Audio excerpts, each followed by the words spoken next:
ปาร์เกอร์ได้รับอีเมลมาจากแพทริกที่บอกว่าเพื่อนของเขาได้หายตัวไปหลังจากที่ได้เข้าไปสำรวจในบ้านร้างใจกลางป่าที่พวกเขาเชื่อว่ามีผีสิงอยู่ซึ่งก่อนที่จะหายตัวไปนั้นไมกี้ก็ได้ยินเสียงกรีดร้องที่ดังมาจากห้องใต้ดินของบ้าน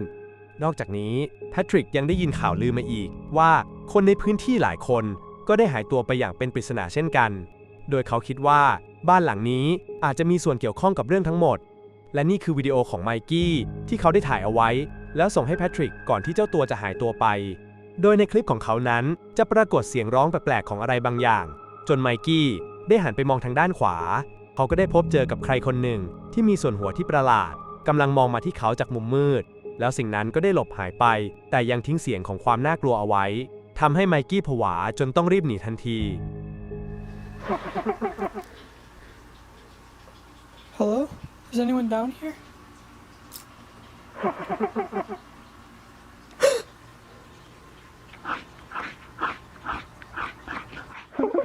Oh my god. คืนนั้นปาร์เกอร์และเชสเตอร์จึงรีบมุ่งหน้าไปที่บ้านหลังดังกล่าวเพื่อตรวจสอบสิ่งแรกที่พวกเขาได้เจอหลังจากที่เข้ามาข้างในก็คือส่วนหนึ่งที่ดูคล้ายกับหางสีขาวพระเจ้าหรือซาตานเท่านั้นที่จะรู้ว่ามันคือหางของอะไร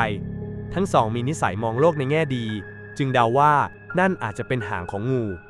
พอสำรวจลึกเข้าไปอีกปาร์เกอร์ก็สังเกตเห็นกองหนังสือพิมพ์จำนวนหลายเล่มบนโต๊ะโดยเนื้อหาของหนังสือพิมพ์เหล่านั้นล้วนเกี่ยวกับการหายตัวไปของคนที่นี่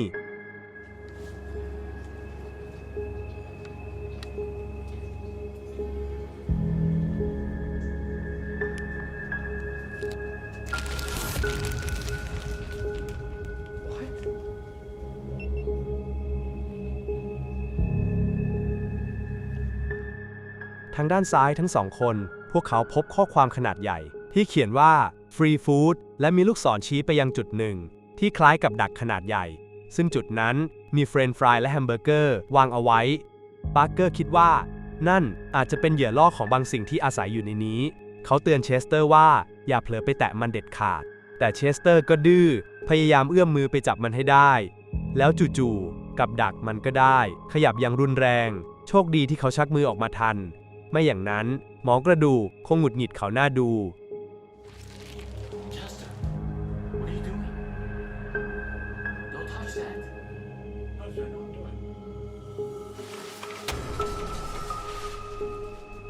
Dude, what are you doing? That thing almost took my arm! Why did you touch that thing? Whatever, just get up. Let's go set up the cameras. Alright. ต่อมาทั้งสองคนก็ได้เข้าไปอีกห้องหนึ่งที่ถูกทำเป็นที่นอนบางส่วนมีเครื่องออกกำลังกายตั้งอยู่กลางห้อง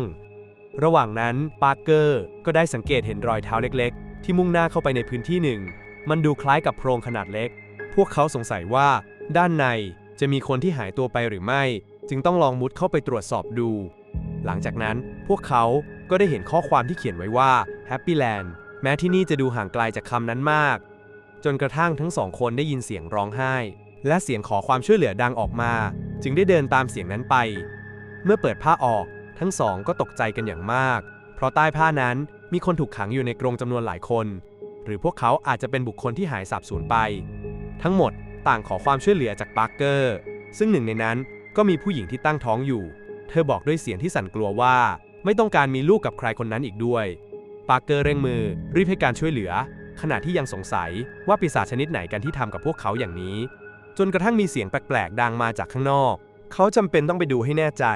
แล้วจึงจะกลับมาให้ความช่วยเหลือภายหลัง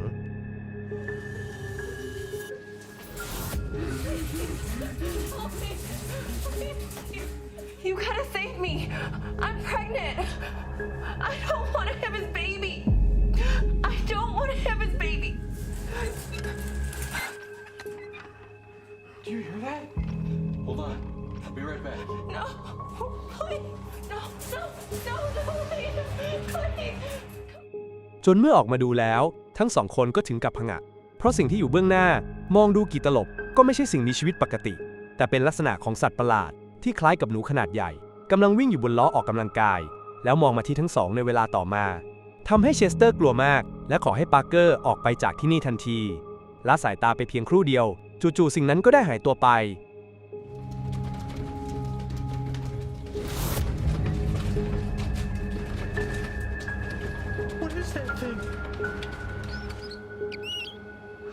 It sees us. We should leave.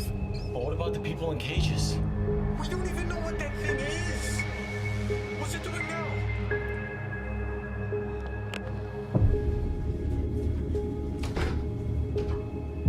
Dude, it's gone. I'm getting out of here. Wait, we can't leave them. Chester.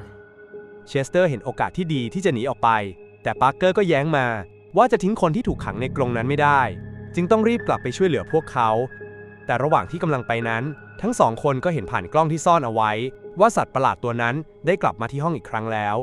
ซึ่งขณะที่มันอยู่ในห้องนั้น หนูยักษ์ก็ทำท่าทางแปลกๆจนเชสเตอร์กลัว และทนดูไม่ไหว และลุกหนีออกไปทันที ช่วงที่กำลังหาทางออกจากบ้านอยู่นั้น เชสเตอร์ก็ได้สังเกตเห็นรูปภาพบนผนัง ที่เกี่ยวข้องกับหนูยักษ์ตัวนั้น เหมือนกับว่าจะเป็นลัทธิประหลาดบางอย่าง ที่สืบทอดกันมาอย่างยาวนานทำให้ฉุกคิดได้ว่าเด็กในท้องของผู้หญิงที่ถูกขัง อาจจะเป็นทายาทคนต่อไป ระหว่างที่กำลังหาทางหนีเชสเตอร์ผู้ไร้โชค ก็ได้เจอกับสัตว์ประหลาดตัวนั้นในระยะประชิด ก่อนที่สิ่งนั้นจะพุ่งเข้ามาหาเขา และลากตัวเชสเตอร์ไป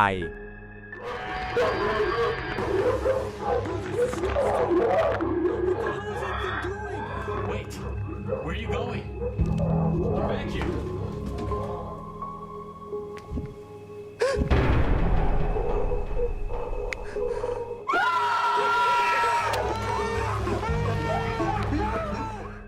เมื่อปาร์เกอร์ได้ยินเสียงร้องของเพื่อน เขาจึงได้รีบออกตามหา ก่อนจะพบว่าเชสเตอร์เองก็ได้ถูกขังอยู่ในกรงแล้ว ปาร์เกอร์จึงพยายามเปิดกรงนั้นออก แต่จังหวะนั้นเองจู่ๆสัตว์ประหลาดก็ได้ปรากฏตัวออกมา พร้อมกับส่งเสียงร้องที่น่ากลัว จนท้ายที่สุดชายหนุ่มคนนี้ก็สามารถเปิดกรงออกได้ หลังจากนั้นพวกเขาทั้งสองก็ต้องวิ่งหนีเอาชีวิตรอดกันอย่างทุลักทุเล Hurry, you gotta get me out of here. You gotta get me out of here. What is it?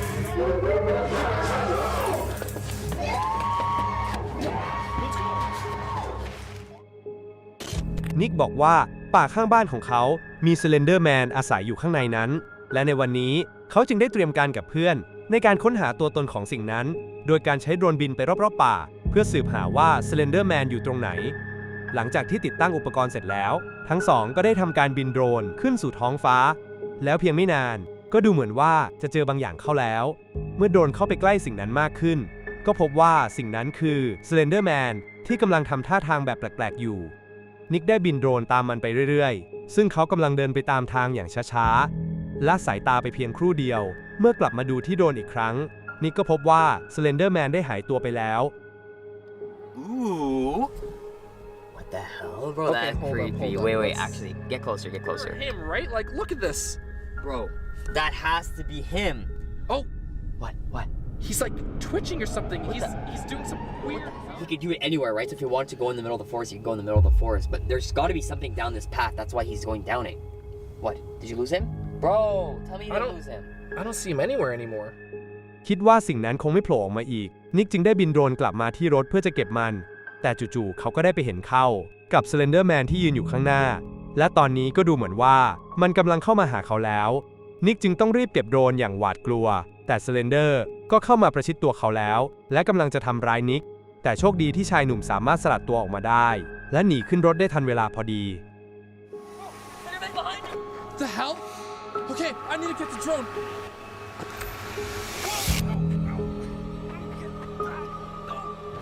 He's right there. Okay, Jesse. We gotta get the truck. It's right here. There. วัสยาได้พาพี่น้องของเขามาสำรวจที่อาคารร้างแห่งหนึ่งในรัสเซีย ที่นี่มีข่าวว่ามีคนเสียสติ หรือคนไร้บ้านอาศัยอยู่กันจำนวนมาก พวกเขาอยากจะรู้ว่าจริงหรือไม่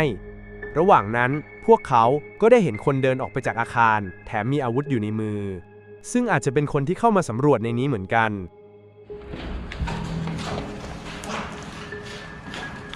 Короче, если чё, у нас есть несколько выходов отхода. Через крышу. Нет, там пойдёт. Пиздец.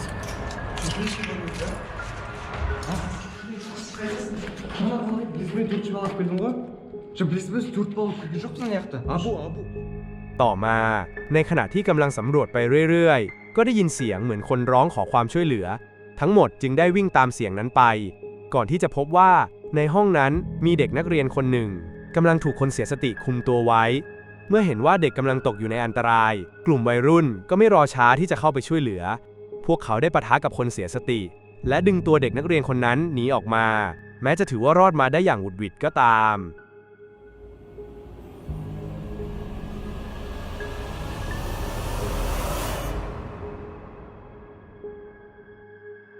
หากเพื่อนๆชอบคลิปนี้อย่าลืมช่วยกันกดไลค์กดแชร์และกดติดตามให้กับช่องของหลอนก่อนนอนด้วยนะครับแล้วพบกันใหม่ในคลิปต่อๆไป